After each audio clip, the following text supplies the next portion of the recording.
ఆన్లైన్లో రెహమునిసా సిస్టర్, తర్వాత సాలమన్ సత్య సుందర్ పాల్గొన్నారు. ఒక దాంట్లో, ఇంకో దాంట్లో శోభా సిస్టర్, తర్వాత తాహేర్, ఇంకొక దాంట్లో ఉషా సిస్టర్ పాల్గొన్నారు. మరి మా సంఘానికి మొదటిసారి వచ్చి కుటుంబంతో వచ్చిన అబ్రహాం ఎడ్విన్ గ్రిప్ కుటుంబానికి ఆహ్వానం పలుకుతున్నాను. మా కుటుంబంతో పాటు ఇంకా సోని కాంతం గారు కూడా ఉన్నారు. అందరికీ వందనాలు. 9వ తారీఖున మనకి నూతన సంవత్సర ఆరాధన ఇక్కడే ఎదురుగుండా, అంటే ఈ హాల్ మనకు ఆ రోజు దొరకదు, ఎదురుగుండా చెస్ రూమ్లో ఉంది. ఉదయం 10 గంటలకి. కొంచెం ఎండ మొత్తం, నేను అంటే ఆ రోజు సెలవు అందరికి రావడానికి అనుకూలంగా ఉంటుందని అనుకున్నాం. కానీ ఎండ అయినా సరే అందరూ వస్తారని ఆశిస్తున్నాను. కొద్దిగా శ్రమ అనుకోకుండా అందరూ రండి. సెలవు రోజు కాబట్టి ఆ రోజు అందరం కలిపి దేవుని ఆరాధిద్దాము. తర్వాత 21వ తారీఖున ప్రభు రాత్రి భోజనం. దానికి ఇంకా మనకి స్థలము ఏర్పాటు అవ్వలేదు. ఇక్కడ ఆదివారం ఉండడంలో ఇక్కడ స్థలం దొరకలే. మేము కాలుస్తున్నారు కానీ అది అనుకూలంగా లేదు, వేరేది చూస్తున్నాము. అయితే 22వ తారీఖు ఎదురుగుండానే ఉంటుంది ఆరాధన, ఏది శిలువ ధ్యానం. తర్వాత మనకి 25న పునరుద్ధాన పండుగ కూడా ఇక్కడే తీసుకుంటాము. అది మీకు ఆ సమయం కూడా తెలియజేస్తాను. కాబట్టి ఈ ప్రార్థనలన్నింటికి కూడా అందరూ రావాలని ప్రేమపూర్వకంగా ఆహ్వానిస్తున్నాను. ఆన్లైన్లో పాల్గొనే వాళ్ళు కూడా మరి వ్యక్తిగతంగా ఇక్కడికి రావాలని మిమ్మల్ని అందరూ కూడా కోరుతున్నాను. మరి ఇక వనస్థలపురంలో ఆన్లైన్లో వచ్చారా అండి? సరే, వాళ్ళు ఎందుకు రాలేకపోయారు. ఓకే,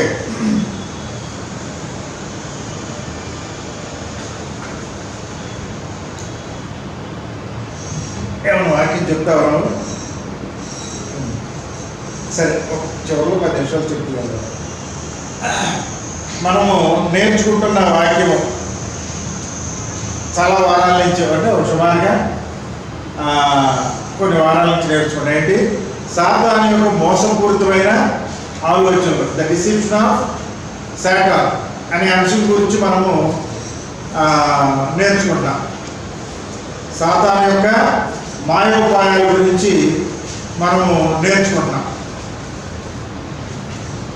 అందులో చాలా ప్రసంగాలు అయినాయి. సుమారుగా ఇప్పుడు 10 వారాల పైన అయినట్టుంది. పోయిన వారము డిడ్ గాడ్ రియల్లీ సే, దేవుడు నిజంగా చెప్పాడా? ఎవరు అడుగుతారు ఈ మాట? ఆదికాండము 3వ అధ్యాయం 1వ వచనంలో చదవండి. ఆదికాండము 3వ అధ్యాయం 1వ వచనం. దేవుడే యెహోవా చేసిన సమస్త భూజంతువులలో సర్పము యుక్తిగలది ఉంది. ఆ స్త్రీతో ఇది నిజమా? ఇది నిజమా? ఇది నిజమా? ఏది నిజమా అని అడుగుతుంది అపవాది. ఈ తోట చెట్లలో నేను ఫలములనేమో. అంటే దేవుడు అవ్వమ్మతో ఆదాం గారితో చెప్పిన మాట ఎవరికి తెలుసు? లూసిఫర్కి తెలుసు. Who is Lucifer? లూసిఫర్ ఎవరు చెప్పాలి? దేవుడు కుమారుడు, దేవదూత, ప్రధాన దూత. అంటే సృష్టి ప్రారంభంలో దేవుడు చేసిన ప్రతి పని కూడా లూసిఫర్కి బాగా తెలుసు. ఆదాము అవ్వతో ఏమి చెప్పింది కూడా లూసిఫర్కి బాగా తెలుసు. ఏం చెప్పాడు దేవుడు? ఫలానా పండు తినవద్దు అని చెప్పాడు. ఆ సంగతి తెలుసు. తెలిసి వీళ్ళని చెప్పలేదుగా. అంతకుముందు లూసిఫర్ ఎప్పుడు కలవలేదుగా, ఫస్ట్ టైం. ఈ లూసిఫర్ ఎలా ఉంటాడు? లూసిఫర్ ఎలా ఉంటాడు? మీ ఊరినే, మీ ఊహ, మీరు ఊహించి చెప్పండి, మీకు తెలిసింది. లూసిఫర్ ఎలా ఉంటాడు? ఓకే, సూర్యకాంతం గారు ఏమన్నారు? సర్పం రూపం అన్నారు. ఓకే, మంచిది. ఇంకా ఎవరైనా?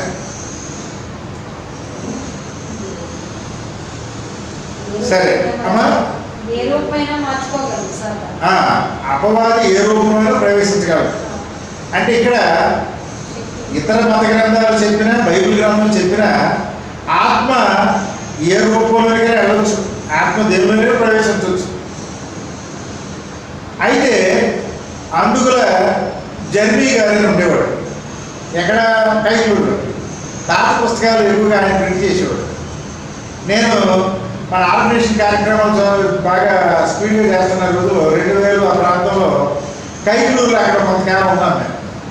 అప్పుడప్పుడు ఈ దగ్గరికి వెళ్తే చాలా సబ్జెక్ట్ ఉన్నవాడు ఆయన. నేను ఒక పుస్తకంలో నేను చదివానండి, పుస్తకం కూడా రాశాను. లూసిఫర్ చాలా అందగాడు, లూసిఫర్ చాలా అందగాడు. అమ్మగారు అలా నీటిలో చూస్తుందంట, నీటిలో చూస్తూ ఉంటే పురుషుడి స్వరూపం కనపడిందంట. ఆదాము తప్పించి పురుషులు ఎవరు లేరు కదా. అంటే నేను అది నిజమే నమ్ముతున్నా. బైబిల్ గ్రంథంలో రాయబడలేదు, చాలా అంశాలు బైబిల్ గ్రంథంలో రాయబడలేదు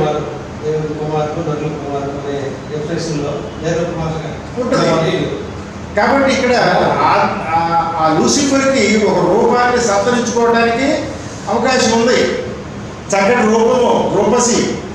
కాబట్టి అమ్మమ్మ గారిని ఏ విధంగా ప్రేరేపించాడు? బహుశా ఆదాయం గారి కంటే అందంగా కనపడ్డాడేమో కదా. ఆమె ఆయనతో మాట్లాడింది. అక్కడ సర్పముగా వర్ణించబడిన ఆ లూసిఫర్ వాస్తవంగా సర్పానికి కాళ్ళు చేతులు ఉన్నాయట. పూర్వం సర్పానికి కాళ్ళు చేతులు ఉన్నాయట. ఆ సర్పం చాలా తెలివి కలిగినట్లుగా తెలివైన జంతువుగా వర్ణించబడ్డాడు. కాబట్టి ఆ ఆకారంలో ఎందుకు తీసుకున్నాడో మనకు తెలియదు, కానీ అక్కడికి వచ్చి శపించినప్పుడు ఈ అపవాదిని లూసిఫర్ శపించినప్పుడు ఆ శాపం ఎవరికి వచ్చింది? సర్పానికి వచ్చింది. సర్పం కాళ్ళు చేతులు కోల్పోయి పాకాల్సిన పరిస్థితి వచ్చింది. ఓకే, అంతవరకు బాగానే ఉంది.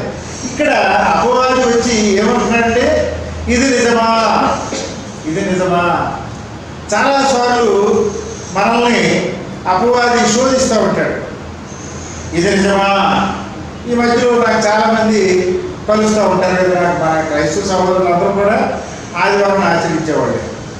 మాకు పస్కా పండుగ అంటే పస్కా ఏంటి అనేవాళ్ళు ఉంటారు, సబ్బాతుని ఆచరిస్తున్నామంటే సబ్బాతు ఏంటని ప్రశ్నించేవాళ్ళు ఉంటారు మనకి. అలా మన పండుగల గురించి చెప్తే వాళ్ళకి ఆశ్చర్యకరంగా ఉంటుంది. కాబట్టి ఇది నిజమా అనే అంశాన్ని పోయే వారం మనం నేర్చుకున్నాం. కాబట్టి దేవుడు నిజంగా చెప్పాడా? దేవుడు చెప్పిన మాటల్ని అపవాది ఏమన్నాడు? ప్రశ్నిస్తున్నాడు. చాలాసార్లు దేవుని యొక్క వాక్యాన్ని అపవాది ప్రశ్నిస్తాడు. ఏ విధంగా ప్రశ్నిస్తున్నాడు? ఈ రోజున ఏ విధంగా ప్రశ్నిస్తున్నాడు? Today on which way Lucifer is questioning the believers. చెప్పండి, ఏ విధంగా ప్రశ్నిస్తున్నాడు? ఏ రూపంలో? మరి ఏ రూపంలో? ఒక పాస్టర్ రూపంలోనే, ఒక సేవకుని రూపంలోనే ప్రశ్నిస్తాడు. మన మధ్యలోనే ఉంటారు, వాళ్ళు పెద్ద పెద్ద సంఘాలు ఉంటాయి. శనివారం సబాత అది ఎక్కడుంది అని ప్రశ్నించేవాడు తయారయ్యేవాడు. కాబట్టి మనకి సత్యాన్ని ప్రశ్నించేవాళ్ళు ఎక్కువైపోయారు. క్రైస్తవ సేవకులు, క్రైస్తవ విశ్వాసులు సత్యాన్ని నేడు ప్రశ్నిస్తున్నారు. ఇది చాలా విచారించదగిన అంశం. కాబట్టి పోయిన వారం మనము ఈ విషయాల గురించి ఆ యొక్క దేవుడిచ్చిన సదవకాశాన్ని వాళ్ళు దుర్వినియోగం చేసుకుని వాళ్ళు పాపంలో పడిన అంశాన్ని మనము పోయిన వారం నేర్చుకున్నాం. చూడండి, 1 తిమోతి 6వ అధ్యాయం 6వ వచనం. 1 తిమోతి చాప్టర్ 6 verse 6. 1 తిమోతి 6:6. సంతృష్టి సహితమైన దైవభక్తి గొప్ప లాభసాధకమైన సంతుష్టి సహితమైన దైవభక్తి, కంటెంట్మెంట్. ఇంగ్లీష్లో ఏముంటుంది? కంటెంట్మెంట్ అనే పదాన్ని మనం చూస్తాం. సంతుష్టి సహితమైన దైవభక్తి. దైవభక్తిలో ఏముండాలి? దైవ భక్తిలో ఏముండాలి చెప్పండి. ఇప్పుడు మీకేమైనా అర్థమైతే దేవుని యందు మన భయభక్తులు కలిగి ఉన్నాము, బాగానే ఉంది. ఆ భయభక్తుల్లో విచ్ ఈస్ ద పార్ట్, ఏది ఒక భాగంగా ఉండాలి. సంతృష్టి, సంతుష్టి. సంతుష్టి అంటే ఏంటి? తృప్తి, తృప్తి, కంటెంట్మెంట్. చూడండి ఇంగ్లీష్లో ఏముందో చూద్దాము. But godliness with contentment is great gain. Godliness, దైవత్వము అంటే దేవుని బిడ్డలుగా మనం జీవించేటప్పుడు ఎలా ఉండాలండి? కంటెంట్మెంట్. నిన్న రాత్రి మీరు వినండి, నేను చాలా అంశాలు ప్రస్తావించడం జరిగింది. రాత్రి నేను చెప్పిన అంశంలో కొన్ని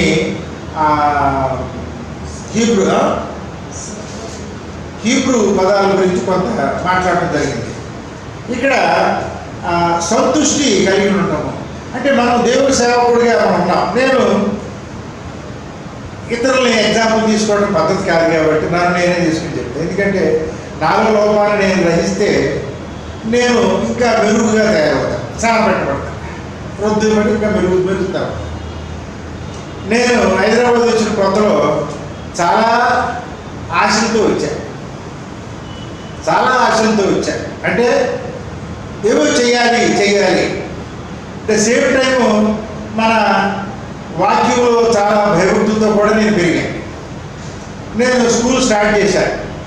ఆ రోజుల్లో నేను స్కూల్ స్టార్ట్ చేసిన రోజుల్లో ఎలా ఉండేదంటే అనేక మంది నా దగ్గర సలహాల కోసం వచ్చేవాడు, నాకు చాలా ఇన్ఫ్లుయెన్స్ ఉండేది. అలా ఆ రోజు ఎలా ఉండేదంటే ఇప్పుడు చెప్తే ఇప్పుడు వాళ్ళ చైతన్యాలు ఇవన్నీ మా ముందు చిన్నవి. వాళ్ళకి వేల ఇన్స్టిట్యూషన్స్ ఉండొచ్చు, వాళ్ళు కోట్లు సంపాదించవచ్చు. బట్ ఆల్ దోస్ డేస్ అతను మాకంటే చిన్నవాడే. నారాయణ ఇన్స్టిట్యూషన్ మాకంటే చిన్నవాళ్ళే. అలాంటి స్థితిలో నేను చాలా ఆశలు నాకుండే, చాలా ఏదో చేయాలనే ఆశలు నాకుండే. దేవుడు నాకు తెలివితేటలు కూడా ఇచ్చాడు. కానీ అవన్నీ కూడా దేవుడి చిత్తము కాదు.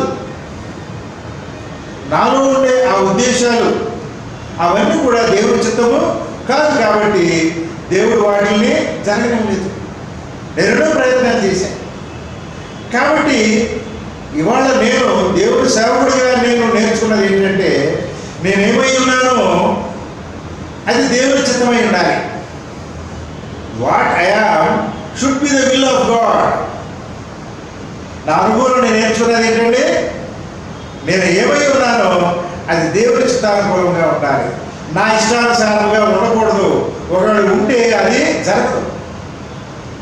చాలా తెలివితేటలు నాకు, కానీ అది దేవుడి చిత్తము కాదు.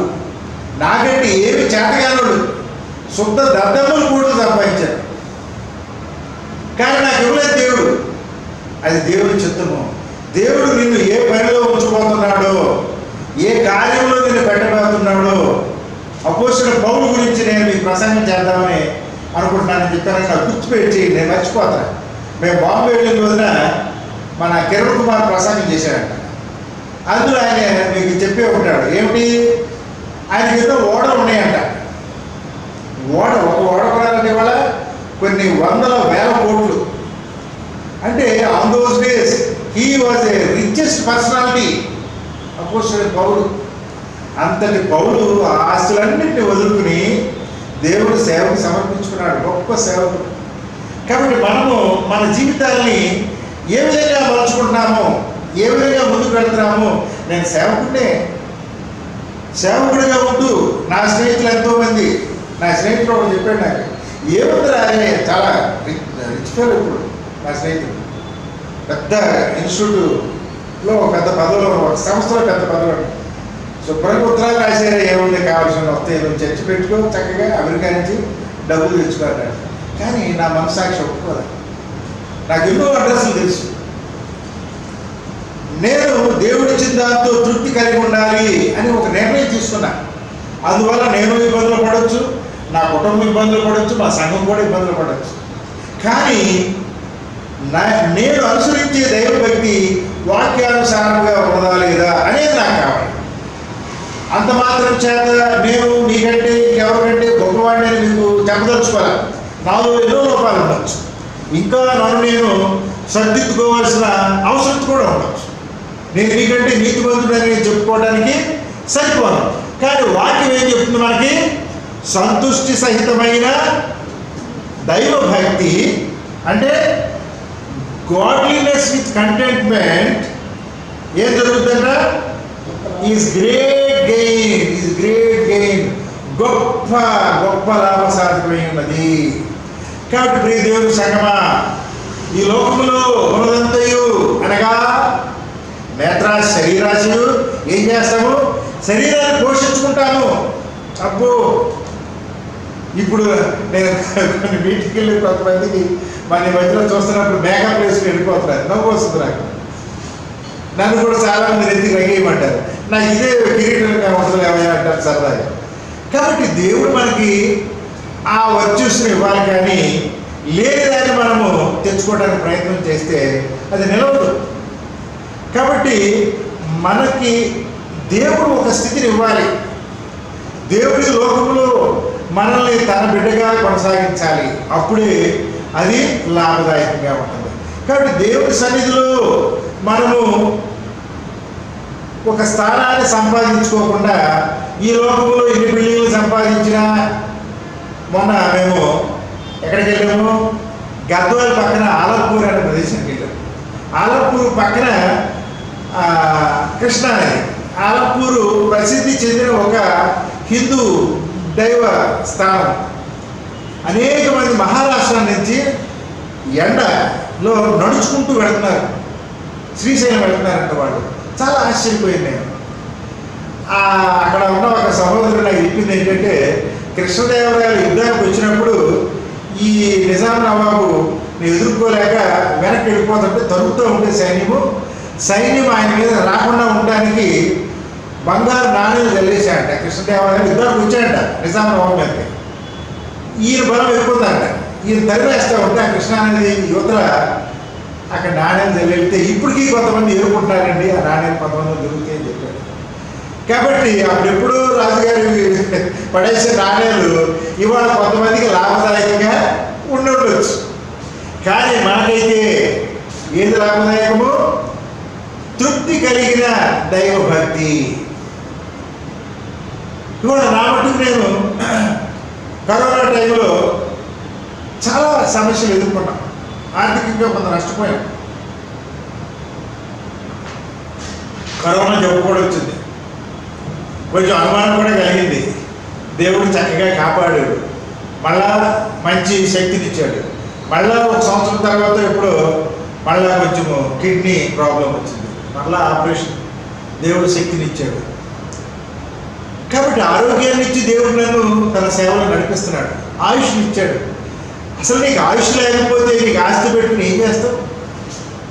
కాబట్టి ప్రియ దేవుడి సంగమా, మనకి దేవుడు చాలాసార్లు అనేకమైన గొప్ప ఈవులు ఇస్తూ ఉంటాడు.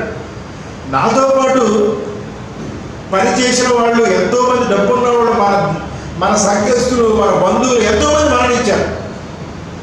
నిన్ను నన్ను దేవుడు ఇంకా సజీవులుగా ఉంచాడు. అందుని బట్టి మన దేవుడిని స్తుతించే వారిగా ఉండాలి. కాబట్టి నాకు ఆస్తి లేదు ప్రభా, నాకు అంతస్తు లేదు ప్రభా, నాకు అది లేదు ఇది లేదని దేవుని సన్నిధిలో మనం కంప్లైంట్స్ ఇచ్చేవారిగా ఉండకూడదు. ఆయన ఇచ్చిన దాన్ని మరి మన సూర్యకాంతమ్మ గారు ఎంతో ప్రార్థన చేసింది, ఎంతో నష్టపోయింది. ఆమె దగ్గర నష్టాలు ఇంత అంత కాదు, కానీ విశ్వాస జీవితంలో కొనసాగుతుంది. మళ్ళీ దేవుడు ఆశీర్వాదాలు ఇస్తున్నాడు. కాబట్టి విడువక, ఆయన విడవకుండా మనం ఆయన విశ్వాసంలో ముందు కొనసాగితే తగిన కాలంలో మరి మేము కూడా చాలా ఇబ్బందులు పడ్డాం. పిల్లలకి ఉద్యోగాలు దొరకలా, ఒకరి తర్వాత ఒకరు దేవుడు ఉద్యోగాలు ఇచ్చాడు. సంఘం మళ్ళీ ఇక్కడ ప్రారంభించడానికి చాలా కష్టమైంది. మళ్ళా నెమ్మదిగా దేవుడు ముందుకు తీసుకెళ్తున్నాడు.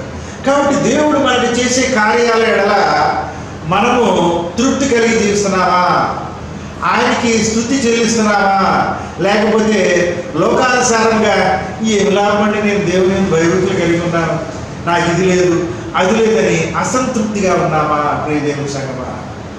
ఇవాళ నువ్వు జీవిస్తున్నావు, అందుకు దేవుని స్తుతించు.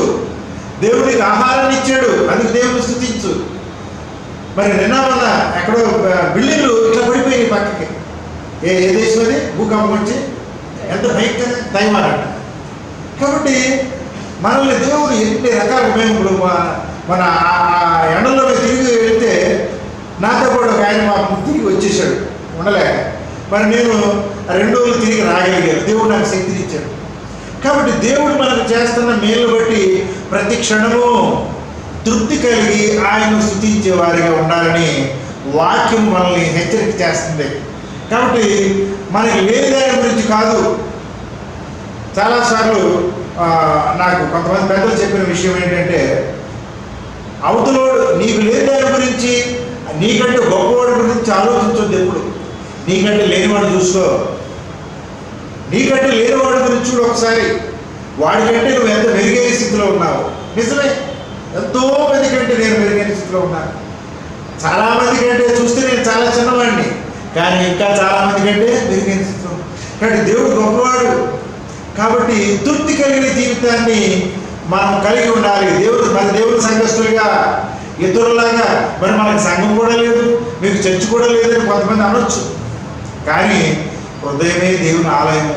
మా హృదయాలే దేవుని ఆలయంగా మేము సత్యాన్ని ప్రకటిస్తున్నామని సాక్షి ఇచ్చే వారిగా ఉండాలి. అంత మాత్రాన నన్ను నేను సమర్థించుకోకూడదు. సంఘానికి స్థలాన్ని సంపాదించడానికి ప్రయత్నం చేయాలి.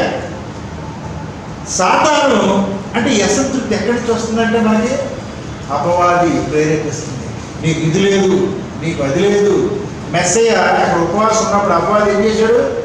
నీకు ఆకలేస్తుంది కదా, తండ్రిని అడుగు, ఇదిగో ఈ రాళ్ళను రొట్టెలుగా మార్చి వేస్తాడు. అంటే ఆయన ఒక నియమాన్ని పాటిస్తున్నాడు. కానీ అపవాది ఏం చేస్తున్నాడు? ఆయనలో ఉండే ఆ తాత్కాలిక ఇబ్బందిని ఆసరాగా చేసుకుని అసంతృప్తిని రేకెత్తించాలని ఒక ప్రయత్నం చేశాడు. కానీ మనం కూడా చాలాసార్లు ఇబ్బందులు ఉన్నప్పుడు, కష్టాల్లో ఉన్నప్పుడు అపవాది ఏం చేస్తాడండి? ప్రేరేపిస్తాడు. నన్ను కూడా ప్రేరేపించాడు. నేనేం అతీతుడు కాదు మీకంటే. కానీ దేవుడు తన ఆత్మతో నన్ను బలపరిచాడు. కాబట్టి నేను స్థిరంగా ఉన్నాను. కాబట్టి ప్రియ దేవుని సంఘస్థులారా, మనల్ని చాలాసార్లు అపవాది ప్రేరేపిస్తాడు, అసంతృప్తిని కలగజేస్తాడు. నీకు ఇది లేదు, అది లేదు, ఎందుకు నువ్వు ఈ విధంగా ఉంటామో వేస్ట్, నువ్వు ఇంత నీతిగా ఉంటావు వేస్ట్ అని చెప్తాడు. కాబట్టి ఆ అసంతృప్తి మనము సాటాన్ స్టిమ్యులేట్స్ డిస్కంటెంట్మెంట్ అంటే అసంతృప్తిని అపవాది ప్రేరేపిస్తాడు. ప్రియ దేవుని సంగమా, బాగా జాగ్రత్తగా ఉండండి. మరి మా తమ్ముడు కూడా సాల్మన్ సత్యసుందర్ వెంటనే ఇప్పుడు మన దాంట్లో రామేలు అన్నాడు. 1 సంవత్సరం విజయవాడ ఉద్యోగం లేదు, చాలా ఇబ్బందులు పడ్డాడు. మరి ఎంతో ధైర్యంగా భార్యాభర్తలు ప్రార్థన చేశారు. ఇవాళ వాళ్ళ దేవుడు మళ్ళా ఆశీర్వదించారు. కాబట్టి మనము ఎంతోమంది మన బంధువుల్ని, మన ఫ్రెండ్స్ని, మన చుట్టుపక్కల ఉన్న వారిని చూస్తాడు. కాబట్టి దేవుడు విడిచిపెట్టడు. నేను చెప్పదలుచుకున్నాను, నేను ఎగ్జాంపుల్స్ ఎందుకు చెప్తున్నానంటే దేవుడు విడిచిపెట్టడు. కాబట్టి మన యొక్క విశ్వాస జీవితంలో కొన్నిసార్లు ఇరుకులు, ఇబ్బందులు, శోధనలు ఎదురైనప్పుడు మనము ఇంకా బలంగా మనము ప్రార్థన చేయాలి. కాబట్టి ఆ సాతాను చెప్పిన అబద్ధాన్ని ఆదాము హవ్వలు నమ్మారు. కాబట్టి ఏమైంది? వాళ్ళు నిత్యత్వాన్ని కోల్పోయారు. ఏ విధంగా కోల్పోయారు నిత్యత్వాన్ని? చెప్పండి, ఏ విధంగా కోల్పోయారు? వాళ్ళు ఎన్ని రోజులు బతికారు?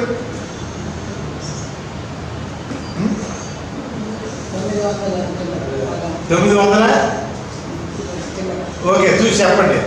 కానీ దేవుడి దృష్టిలో ఒక్కరోజు కూడా బ్రతకలేదు. Not even 1 day. మనకు 1000 సంవత్సరాలు వచ్చి దేవుని లెక్కలో ఒకరోజు. ఆదాం గారు 1000 సంవత్సరాలు బ్రతకలే, నాట్ ఈవెన్ 1 డే. కాబట్టి దేవుడు ఆయనకి నిత్యము దేవునితో జీవింపజేసే విధంగా సృష్టిస్తే ఒక్కరోజు కూడా బ్రతకలేదు ఆయన. మనం ఎంత క్షణము ఆకులు లాంటి పువ్వులు లాంటి జీవితం మనది. కాబట్టి మనము మనకి ఇచ్చిన కొద్దిపాటి జీవితాన్ని దేవునికి మనము సమర్పించుకోవాలి. అప్పుడు ఆయనతో నిత్యము ఆ కోల్పోయిన జీవితాన్ని మనం ఏం చేస్తాము అక్కడ సంపాదించుకుంటాం. ఇది అశాశ్వత లోకం అనే విషయాన్ని మనం గమనించాలి. చూడండి, రహస్యాలు దేవునికి చెందుతాయి అంట. ద్వితీయోపదేశకాండము 29 వచనం. ద్వితీయోపదేశకాండము 29 అధ్యాయము 29 వచనం. రహస్యములు దేవునికి చెందుతాయి. చదవండి. రహస్యములు మన దేవుడని యెహోవా తెలియను. అయితే మనము ఈ ధర్మశాస్త్ర వాక్యములన్నిటినీ అనుసరించి నడుచుకున్నట్లు బయలుపరచబడినవి ఎల్లప్పుడూ మనవి మన సంతతి వారి ప్రభుని చెందును. రహస్యాలు ఎన్నో రహస్యాలు ఉన్నాయి. భూమి మీద మనకు తెలియని రహస్యాలు ఎన్నో ఉన్నాయి. అలాగే గత కాలంలో జరిగిన విషయాలు మనకు తెలియవు, జరగబోయే అంశాలు కూడా మనకి తెలియదు. కానీ ఆయన మోషే గారికి చెప్పినప్పుడు ఏమని చెప్పాడు? నేను ఉన్నవాడనై ఉన్నాను అని చెప్తున్నాడు. యెహ్యే నేను ఉన్నవాడను అని చెప్తున్నాడు. నేను ఉన్నవాడు. I am that I am అంటే నిన్న, నేడు, రేపు నిరంతరము ఉన్నవాడను అని చెప్తున్నాడు ఆయన. కాబట్టి ఇక్కడ నిన్న జరిగిన దాని రహస్యం ఆయనకి తెలుసు, నేటిది, రేపటిది, ఎప్పటి రహస్యాలు అన్నీ ఆయనకి తెలుసు. కాబట్టి ఇక్కడ రహస్యాలు తండ్రికి చెందుతాయి అని చెప్పి ఆయన ఏమంటాడు? అయితే ఈ ధర్మశాస్త్ర వాక్యములన్నింటినీ నడుచుకున్నట్లు బయలుపరచబడినవి. ఆయన కాలానుగుణముగా మన కొత్త నిబంధనలో కనుక చూస్తే మర్మము అనే మాటను చూస్తాం. ఇక్కడ ఏమనుంది? రహస్యము అని ఉంది. కొత్త నిబంధనలో ఏముంటుంది? పౌలు గారు ఏమంటాడు? మర్మము, మిస్టరీస్ అంటాడు. మిస్టరీ. కాబట్టి ఇక్కడ కొత్త నిబంధనలో దేవుడు కొన్ని మర్మాల్ని బయలుపరిచాడు. ధర్మశాస్త్రంలోని మర్మాల్ని దేవుడు కుమారుడు ద్వారా బయలుపరిచాడు.